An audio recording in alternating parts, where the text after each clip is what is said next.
పోషకాలన్నీ లభించే పొన్నగంటి కూరని అందరూ ప్రిపేర్ చేసుకుంటారు.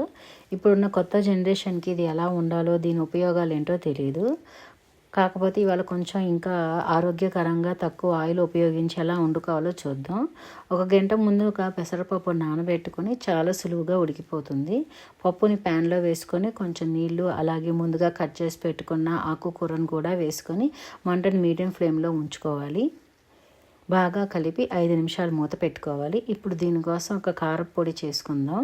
కొంచెం మినపప్పు, శనగపప్పు, జీలకర్ర, ధనియాలు, ఫ్లాక్స్ సీడ్స్ అంటే అవిసె గింజలు ఆయిల్ లేకుండా వేయించుకోవాలి. నా దగ్గర ముందుగా వేయించి పెట్టుకున్న నువ్వులు కూడా వేసి పొడి చేసుకున్నాను.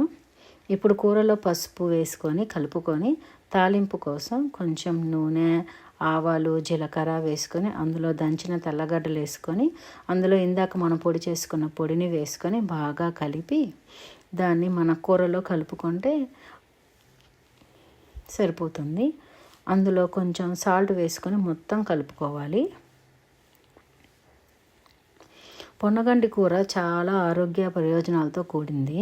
ఇది శరీరాన్ని చల్లబరచడమే కాకుండా కంటి చూపుని బలోపేతం చేస్తుంది, జ్ఞాపక శక్తిని పెరుగుతుంది.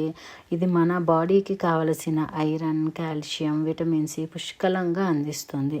సో దీన్ని మనం వారంలో ఒకసారైనా లేదంటే నెలలో 2-3 సార్లు అయినా చేసుకుంటే మన శరీరానికి కావాల్సిన పోషకాలన్నీ దొరుకుతాయి. దీన్ని మంచిగా వేడివేడి అన్నంతో తింటే చాలా బాగుంటుంది. పిల్లలకి చాలా ఆరోగ్యకరం.